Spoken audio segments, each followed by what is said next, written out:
유대인들이 예수를 십자가에 못 박았습니다.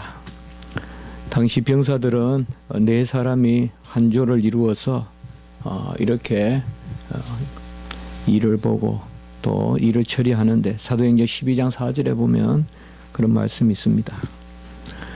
우리 예수님의 옷을 나누었다는 것이 오늘날 이렇게 옷이 많은 시대에는 잘 실감이 나지 않지만은, 그 당시에는 옷이 귀했고 또 특별히 옷 그 자체가 재산이기 때문에 이렇게 사형 집행자들이 집행을 하면 옷을 나누고 또 이런 일들이 그 당시에는 있었습니다. 그래서 아마 예수님의 옷을 나누었다는 것은 옷뿐만 아니라 쓰고 다니시는 어떤 두건이나 또 신고 다니시는 샌들, 이런 것도 다 나누었다, 이렇게 보여집니다. 크게 봐서 이 옷이라는 것이 우리가 입고 있는 그런 옷만을 이야기하는 것은 아니다는 것입니다.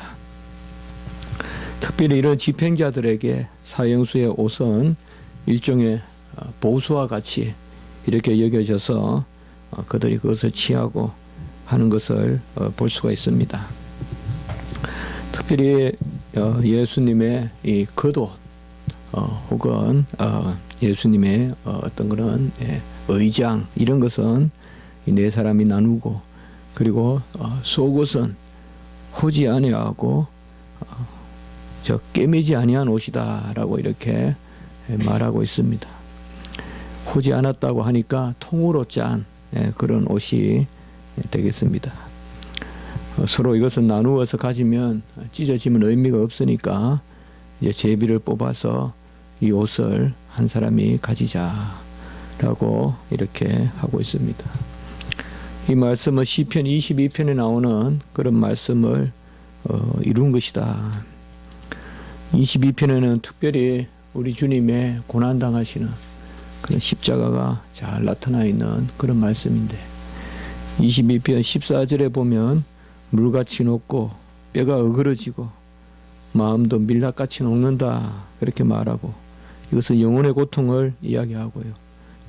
육신과 영혼의 고통을 다 당하셨다. 14절에 보면 물같이 녹고 뼈가 어그러지고 마음도 밀랍같이 녹는다. 15절에 보면 내 힘이 말라 질그릇 조각 같고 혀가 입 천장에 붙고 나를 죽음의 진토에 두신다.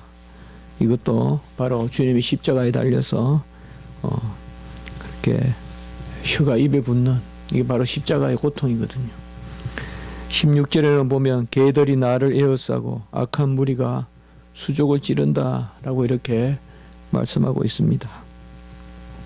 개들이 에워싼다는 말이 무슨 말이냐, 온갖 덤비는 그러한 무리들이 우리 주님을 대적하고 또 수족을 찌른다, 이렇게 했으니 온갖 것으로, 물론 창을 든 자들이 또 후에 창을 찌르지만은 온갖 것으로 야유를 퍼붓고 한 것입니다.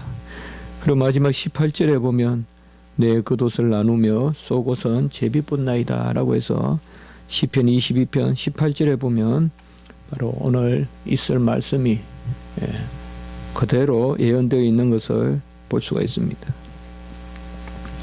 우리는 구약에 이런 말씀이 있고 먼저 말씀이 있으니까 신약시대 때 이것을 응했다, 이렇게 생각하기 쉬운데 그게 아닙니다. 구약 말씀이 있으니까 그걸 기억하고 지금 주님께서 이루신다, 이렇게 생각하시면 안 되고, 구약 말씀이 지금 십자가 사건을 미리 바라보고 예언된 말씀이다, 이렇게 생각해야 됩니다. 세상에는 먼저 말이 있고 그 말을 따옴표해서 후에 누가 이루어서 그 말이 내 말이다 라고 이렇게 근위를 부릴 수 있을지 몰라도 성경은 그렇게 읽으면 안 됩니다. 우리가 그렇게 볼 수가 있거든요. 자칫하면 구약의 말씀이 있는 대로 그냥 예수님이 기억했다가 그대로 따라서 하셨겠구나, 또 그렇게 일을 이루셨구나, 이렇게 생각하기 쉬운데 그것이 아닙니다. 구약이 이미 이 일을 바라보고 기록되었고 신약은 이 일을 이루는 것입니다. 그래서 신약과 구약이 함께 확정되고 함께 한 말씀으로 이것이 이루어지는 것을 우리가 기억해야 됩니다. 세상에는 이런 일이 있을 수가 없습니다. 세상에는 그저 말이 있고 그것을 조금 흉내내거나 이루거나 하고 내가 그 말을 이루었다. 옛날에도 보면 무슨 우리나라에도 민간 그런 신앙에 보면 그런 게 얼마나 많습니까? 어떤 비기니 도참이니 하면서 어떤 옛날에 책이 있는데 그걸 내가 오늘날 이루었다. 성경은 그런 게 아닙니다. 그렇게 자꾸 생각하는 경우가 있는데 그게 아닙니다.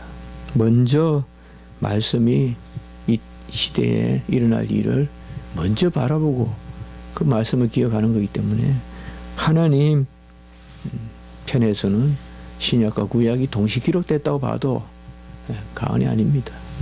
동시 다 바라보고 일을 이루시는 것입니다. 오늘 보면 4명의 그런 25절에 보면 여자들의 모습이 나옵니다.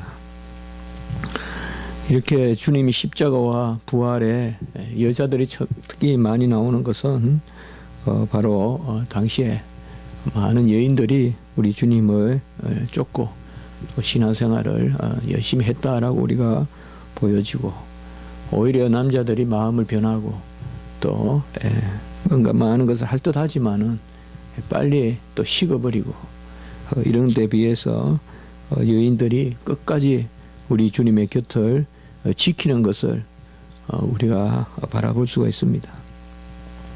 4명의 이름에 혹은 또 다른 복음서에 3명도 나오고 이렇게 하는데 물론 그 말씀에 명수도 중요하고 하겠지만은 우리가 많이 이 부분은 항상 논란이 되고 또 우리가 성경을 읽을 때도 누군지 이렇게 하는데 공통되는 것은 이제 막달라 마리아가는 공통되게 다 나오고요.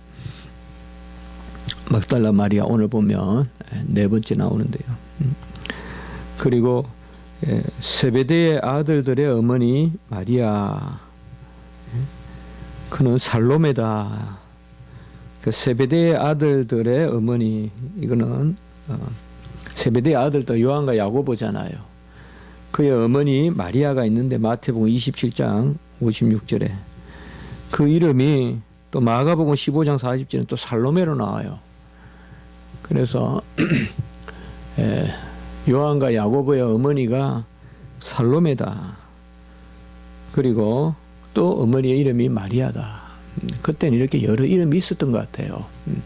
이게 다른 기록이 아니라 여러 이름으로 불리는 경우가 있는데 마리아고 또 살로메인데 이게 오늘 말씀에 보면 이모다. 이렇게 보면 마리아의 여동생이 되는 거죠. 그렇지 않습니까? 이모니까. 그러니까 그 어머니와 이모와 그러니까 마리아 여동생이 되는데요. 그분이 바로 야고보와 요한의 어머니다. 이렇게 보여집니다. 그렇게 본다면 오늘 요한에게 내 어머니다라고 할 때는 이모를 맡기는 겁니다. 이모를. 그러니까 마리아가 이모가 되니까 그 이모를 이렇게 이모입니까? 그렇게 맡기는 겁니다. 그래서 뭔가 하면 그렇죠. 이모죠, 이모. 야고보와 요한의 어머니가 살로메고 또 그게 언니가 이제 마리아가 되기 때문에 이모가 되죠. 큰 이모가 되죠. 네. 그리고 오늘 보면 글로바의 아내 또 마리아의 이름도 나옵니다. 이 사람은 또 누군지 우리가 알 수가 없지만 아마 또 알페오 아닌가, 그 알페오 아닌가 이렇게 생각합니다. 그래서 알페오의 아내 마리아다. 그리고 예수의 모친 마리아, 이렇게 4사람이 오늘 여기에 등장을 합니다. 4사람의 군병과 4사람의 여인, 이렇게 오늘 말씀은 대조적으로 나타나는 모습을 볼 수가 있습니다. 4군병은 사실상 예수님을 못 박아 죽인 그런 사람들이고 또 4사람의 여인은 예수님을 끝까지 쫓은 그런 사람이라고 보여집니다. 이 당시로 봤을 때야 군인들이 기세등등하고 여인들은 그렇게 좋은 모습이었었겠어요. 얼마나 불안하고 힘들고 답답하고 또 절망스럽고 이런 모습도 아니겠어요.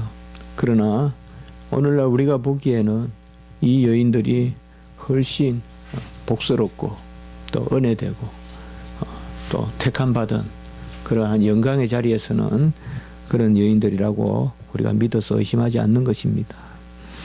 항상 세상의 것과 하나님의 일은 이렇게 충돌함으로 그때는 세상에 속한 것이 오히려 지혜롭게 보이고 또 하나님의 일이 미련하게 보이지만은 우리가 하나님의 뜻 가운데서 보면 이러한 여인들의 모습이 훨씬 하나님의 일을 이루는 그런 자리에 있다는 것을 알 수가 있습니다.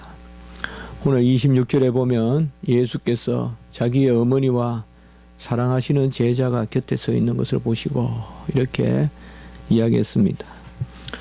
사랑하시는 제자가 누군지 이 부분에 대해서도 또 설이 많지만은 대체로 요한은 이름을 밝혀서 기록하는데 이름을 밝히지 않는 경우는 바로 자기 자신이다라고 이렇게 우리가 생각합니다. 그래서 대체로 이 부분은 그렇게 일치되어 있습니다. 그래서 마리아와 그 옆에 이 사도 요한이 서 있었다. 그러니까 옆에 있다는 말은 그저 장소적 의미라기보다 장소도 장소겠지만 이러한 지금 가장 급박할 때 우리가 장례식이나 또 병원에 가서나 이럴 때 보면 가장 이래 의지부치가 되는 사람이 옆에서 이렇게 같이 도와주고 하지 않습니까? 가장 마음이 아픈 것은 역시 어머니겠죠, 마리아. 누가 마리아보다 더 슬픔이 있겠어요, 아무리 제자들이 그렇다 해도. 제자들은 그저 돌아서면 일이지 어디 혈육이겠어요. 그러나 이 마리아 옆에서 사도 요한이 이렇게 있었다. 그것을 봤을 때는 사도 요한이 이 마리아를 가장 가까이에서 평소에 그렇게 친하게 지내고 돌보고 또 나아가서는 아까 같이 우리가 보면 그 어머니를 살로메요, 마리아요, 또 야고보 요한의 어머니를 보면 바로 마리아와 이 요한의 어머니는 친누이가 되는 그런 것이기 때문에 아주 가까운 관계라고 우리가 볼 수가 있습니다. 이제 그리스도는 하늘 아버지의 뜻에 따르고 지상의 어머니를 향하여 임무를 다하고 있습니다. 이건 칼빈의 표현인데요.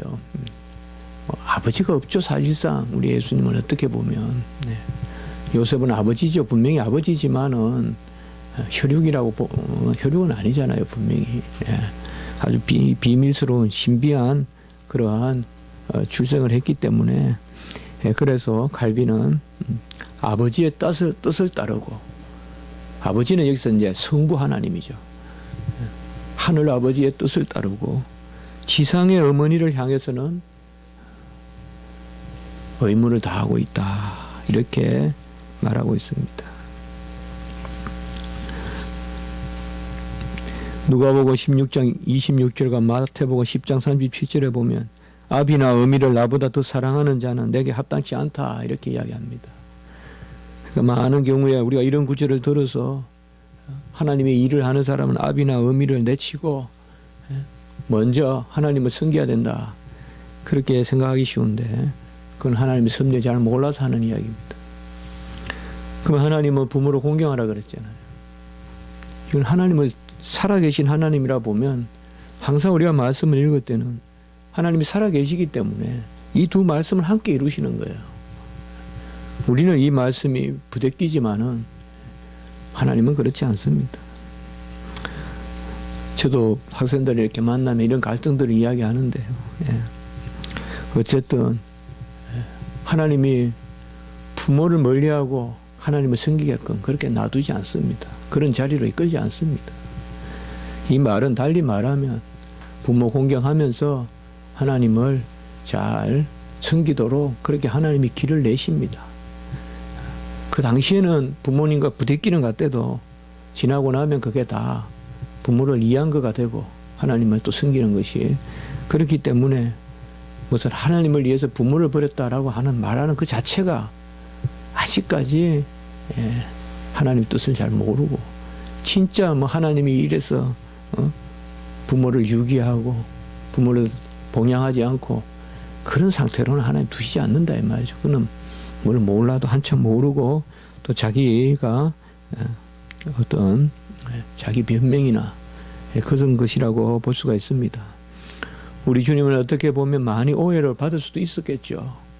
집을 떠나 계속 또 한 집의 장남인데 집을 떠나 계속 이렇게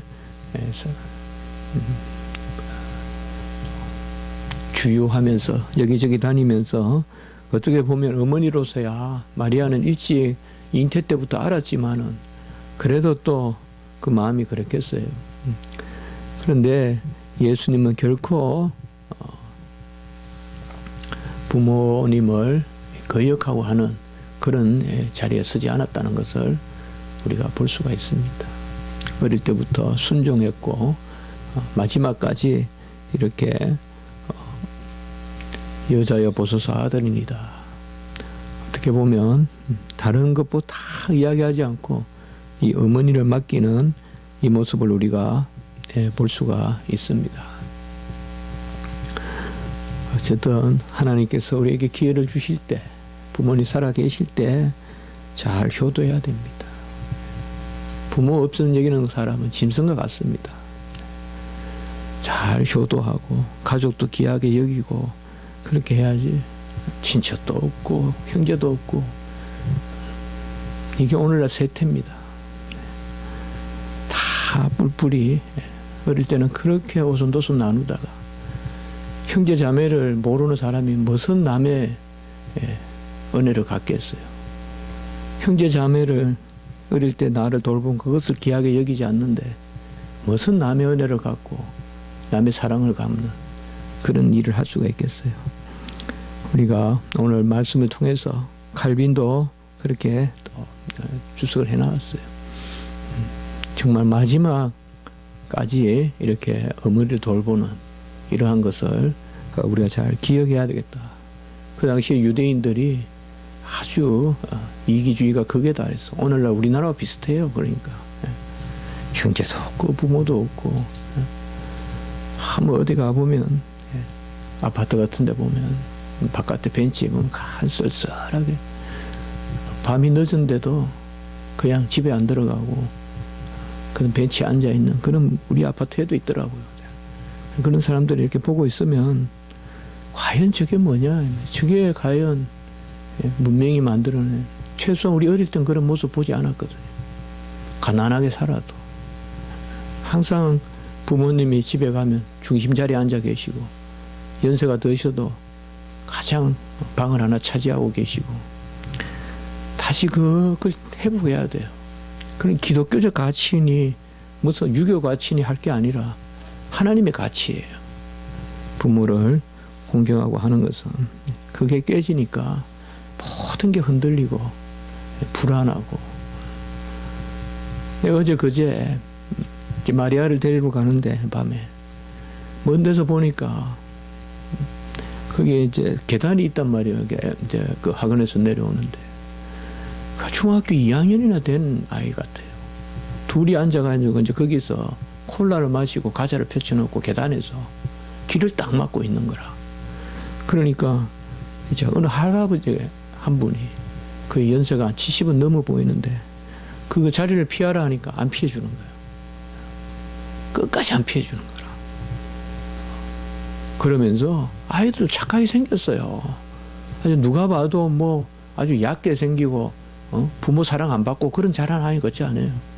다 누가 봐도 부모 사랑 잘 받고 착하게 생겼어요. 통통하게. 그런데 그 할아버지가 그렇게 말씀을 해도 내가 좀 가자 하는 잘 안 피해주는 거예요. 그래서 내가 혼을 내려고 가니까 애들이 그때 저를 보고 그런 건 아니고 막 걷어가지고 그냥 그러고 가면서 콜라를 팍 발로 차면서 그렇게 가는 거예요. 그래도 부모는 요새 애들이 잘했다 할 거예요. 아마 그 할아버지 욕하고. 이게 오늘날 지금 세태예요. 이거는 몰라요. 제가 미국 연구 살아봤지만 미국 연구에 그렇지 않아요. 아주 무슨 개인주의가 잘못 들어가지고 가족도 없고 형제도 없고 이웃도 없고 연장자도 없고 연하자도 없고 이런 것이 지금 오늘날 세태가 되어 있다. 오늘 말씀에 우리 주님께서는 이 부분을 잘하고 있습니다. 절대 부모와 효도하지 않는 사람하고는 사귀지도 말고 결혼도 하지 마세요. 네. 절대 우리 원우기도 그거 잘 생각해야 돼. 네. 절대 그게 가장 중요한 바로미터. 부모하게 잘하는 사람은 세상에도 다 잘하게 돼 있어요. 그거 못하는 사람은 다 못해요. 이제 마지막에 보면 여자여 보소서 아들이니라 라고 이렇게 이야기하니까 우리가 성경 전체를 통해서 예수님이 이렇게 불경스럽냐 하는 부분이 이분이잖아요. 예. 저도 어릴 때 성경 잘 몰라도 이 부분을 읽은 적이 있는데 그러더라고요. 저도 이 부분을 읽어보니까 어떻게 어머니를 여자라 그러냐. 그래서 불경하다. 우리가 이제 그 주석에도 그렇게 이야기하는 데가 있는데 또 이렇게 주석하는 경우도 있어요. 어머니로서는 너무 고달프니까 여자라고 불렀다. 네, 이런 것들은 다 가한 해석이고요. 대체로 그냥 주석에 나오는 대로 보면 우리가 다 아는 이야기예요. 좀 더 공식적인 호칭이고 좀 더 객관적인 호칭이다. 그래서 가장 높이는 그런 뜻이다. 이 군아이라는 말은 그런 뜻이다. 그리고 재미있는 것은 우리가 여자여 나와 무슨 상관이 있나이까 내 때가 아직 이르지 아니하였나이다. 이 말씀 기억하죠? 가나 혼인잔치 때 왜 기적을 일으키지 않느냐 이제 그런 식으로 말씀을 이제 하니까 여자여 나와 무슨 상관이 있나 여기도 지금 마리아거든요. 그래서 이 여자여라는 말은 그 당시에 그 호칭으로 귀하게 부르는 호칭이다. 그러니까 어머니라고 부르는 것보다 더 깍듯한 호칭이다라고 이렇게 생각하면 됩니다. 왜 많은 그런 가족이 있는데 야고보, 요셉, 시몬, 유다 우리 예수님의 남동생만 넷이에요. 남동생 알려진 남동생만 넷인데 왜 그들에게 맡기지 않고 이들도 다 장성했을 텐데 사도 요한에게 어머니를 맡겼을까? 이것은 우리가 여러 생각을 해봐야 된다. 네. 이 부분도 우리가 다 확실히 말은 할 수는 없지만은 아마 내 형제는 예수님을 믿지 않아서 사도 요한에게 맡기지 않았느냐. 그때 보면 예수님은 집에서는 안 믿었어요. 마리아는 이렇게 했지만은 예수님의 형제가 믿음이죠. 이제 물론 야고보가 있지만은 이 당시에는 말이에요. 이 당시에 그러니까 예수님이 이제 돌아가시고 십자가 죽으시고 이러면서 후에는 이제 아마 여러 가지 이야기들이 있어요. 그래서 형제들이 우리가 또 성경에 또 나타나고 기록도 있고 또 야고보도 있고 그렇지만은 이 당시에는 아직 신앙이 없지 않았느냐. 그러니까 이제 사도 요한에게 맡기지 않았느냐. 그렇게 보는 경우도 있고요. 우리는 어쨌든 영적인 장자권이 있다. 절대 교회의 일은 혈육으로 넘겨주면 안 됩니다. 교회의 일은 혈육으로 넘겨주면 안 됩니다. 내가 잘하니 내 자식도 잘할 거라고 생각해 넘겨주면 안 됩니다. 교회의 일은 예수님이 사도 요한에게 맡기듯이 믿음 좋은 사람에게 맡겨야지 자식이라고 맡기면 안 됩니다. 형제라고 맡기면 안 됩니다. 그게 바로 주님이 하신 일입니다. 주님도 바로 영적인 장자권이 있는 이 사도 요한에게 어머니를 맡겼습니다.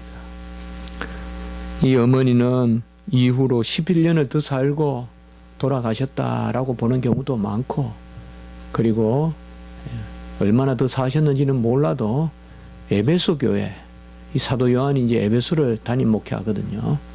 에베소 교회에서 오랫동안 사도 요한과 함께 사셨다. 이런 말씀이 있습니다. 로마 캐톨릭이야 마리아를 섬기는 데까지 이르기 때문에 이런 부분에 대한 이야기들을 많이 만들어내지만 우리는 다 부질없습니다. 우리는 이까지가 마리아의 모습입니다. 이까지 기억하면 되는 거지. 우리가 뭐 마리아의 이유고 또 마리아가 이후에 어떤 기적을 일으켰다든지 이렇게까지 우리가 바라봐서 마리아를 이제 신성시하고 그가 무엄하다고 하고 그가 영원한 동정녀라고 하고 동생이 이렇게 많은데 어떻게 영원한 동정녀가 되겠어요? 성경 기록을 부정하는 거죠. 그래서 이런 것은 우리가 아닌 것입니다. 오늘 말씀을 기억하면서 4명의 병사들과 4명의 여인들 그리고 사도 요한, 어쨌든 사도 요한도 성격이 불같았는데 그렇게 만만한 사람은 아니었는데 이렇게 사랑스러운 제자로 바꾸어서 어머니를 맡기는 이런 복이 우리에게 있었으면 좋겠습니다. 하나님이 우리에게 정말 예수님이 어머니를 맡기듯이 우리에게도 그런 것을 맡겨주는 그런 사람이 됐으면 좋겠어요. 사도 요한과 같은 기도 드리겠습니다. 그러고 자비로우신 하나님 아버지, 저희들 연약하고 부족한 가운데서도 하나님이 이렇게 귀한 말씀을 또 저희들에게 허락하여 주심으로 정말 우리 주님께서 십자가에 달리시면서 그 일을 이루시면 시편의 22편의 말씀을 이루시면서 또 온갖 찔림과 또 영혼까지 녹는 그런 고통과 그리고 또 옷을 마치 탈취물을 나누듯이 또 주님의 아버지여 겉옷을 내시 나누고 속옷을 제비 벗는 이런 말씀을 통하여서 정말 우리 주님께서 다 옷 하나라도 벗기워서 우리 칼빈 주석했듯이 그가 옷을 벗긴 것은 우리에게 의로 옷을 입히기 위한 것이다. 그렇게 아버지여 우리가 받아들이면서 정말 주님이 벌거벗어 십자가에 달린 것이 우리에게 의의 옷을 입히기 위한 그런 하나님의 놀라운 뜻이라는 것을 기억하게 하시고 또 우리가 아버지여 평소에 잘 섬긴다 하면서 온갖 아버지여 자랑을 해도 십자가에는 이렇게 그 곁에 여자들이 넷이 있고 또 우리 사도 요한이 있습니다.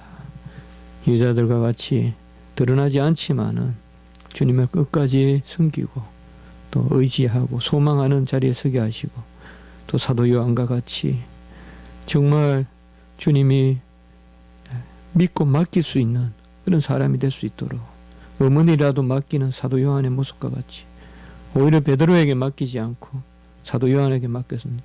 하나님 우리도 주의 일을 맡을 수 있는 그런 자리에 설 수 있도록 주여 도와주시옵소서. 오늘 한날 우리 교회를 지켜주시고 모든 성도님들 사랑하여 주시고 우리 교회 사랑이 넘치게 하시고 서로 이해하고 서로 낫게 여기고 서로 기도하는 그런 교회가 될 수 있도록 주여 도와주시옵소서. 우리 모든 성도님도 오갈 때 지켜주시고 또 오전 오후 오늘 예배를 통하여서 역사하여 주시고 말씀을 수종도는 우리 종들 위에 함께하여 주시고 우리 주일학교와 또 청년부 우리 지도하시는 우리 전도사님 목사님 위에 함께하시며 특별히 어린 영혼들과 우리 청년들 위에 은혜를 더하여 주시옵소서.